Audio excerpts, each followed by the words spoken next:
Hi, I'm Rachel and I'm a midwife at Kettering Hospital. I'm going to talk to you about your discharge home after having baby. A midwife will visit you at home on day 1, day 5 and day 10 after having your baby.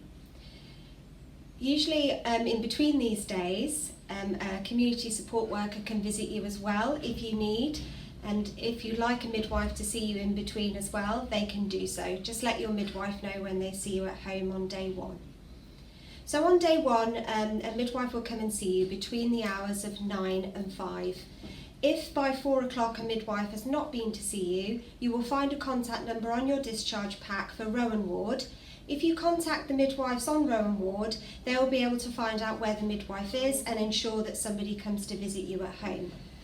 On day 5, a midwife will come and see you at home to perform the NNST test or heel prick test. This is where the midwife is checking for rare conditions in the newborn, but it's important that we check for these conditions early so babies can be treated in a timely manner. On day 10, the midwife will discharge you from her care if all is well with you and baby. Baby is normally weighed on day 10. And you will be discharged to the care of the health visitor and your GP. When you first go home with your baby, this can be quite a demanding time. It's important that you rest and sleep when baby sleeps. It is also important that you ensure you have adequate support from your partner and friends and family around you. Make the most of all the help that people can offer you. Newborn babies can be quite demanding, and sometimes when you're tired yourself, it's quite difficult. If babies cry, this is quite a normal response from a baby. They'll cry to tell you that they're hungry, they'll cry to tell you that they need their nappy changing, or maybe sometimes they just need a bit of skin-to-skin contact with mum or dad. Babies do usually have a period of time in the day where they might cry more so than others. This is completely normal. It is always best to try putting baby skin to skin close to you at first. This will help settle baby usually. Or if you have any worries or concerns about baby, you can always contact the ward or your community midwife on the contact numbers on your discharge pack. It's important when you go home to recognise the signs of a well baby.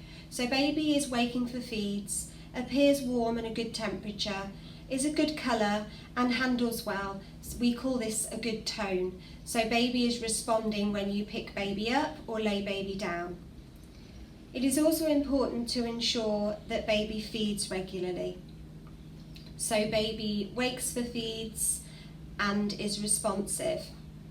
If you have any concerns about baby, whereby baby seems more lethargic, is more sleepy, or if baby has a yellow tinge to the skin, this can be a sign of jaundice.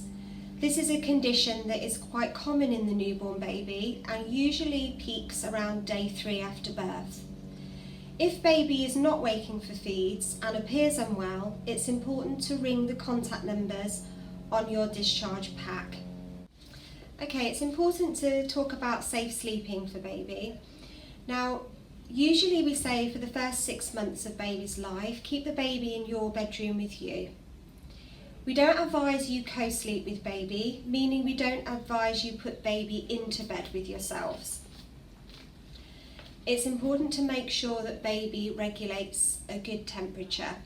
It's quite difficult for newborn babies to regulate their temperature, but we just advise of the following. When baby's sleeping in a crib in the bedroom or Moses basket, don't put baby near any open windows or close to any radiators. If you have an extra layer on, it might mean that baby will want an extra layer, but it's important to be mindful that when using blankets, if you fold a blanket, this then becomes 2 layers. If you were to fold it again, this becomes 4 layers. We also don't advise any hats indoors. It can be helpful and beneficial to buy a temperature, a gauge for the wall of the room that baby's in, just so you can monitor the temperature of the room. When you go out with baby, especially in the winter time when people put snowsuits and extra blankets and clothing on baby, when you return, it's important to remove these from baby. Even if baby is asleep in the car seat, it's really important to remove baby from the car seat when you are indoors and remove any extra layers that they may have needed for being outside. When you go home, it's important to keep a note on baby's feeding. So how often baby feeds is really important, meaning we don't want you to leave baby more than 6 hours between feeds.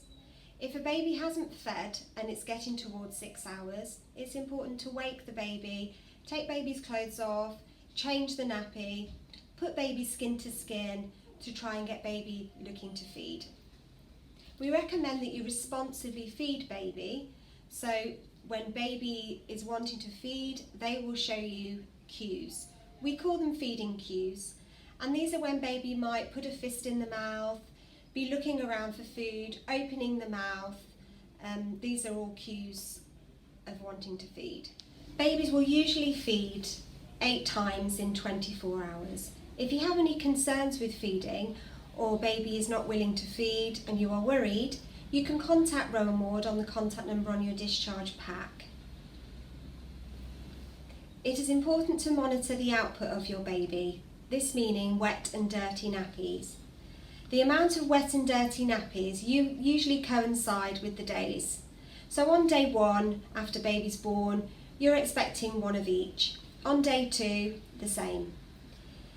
If you keep a record of baby's wet and dirty nappies, this is really helpful for when the midwife comes to visit you at home, because then they'll be able to see how many wet and dirty nappies baby's having, also the colour of the nappy.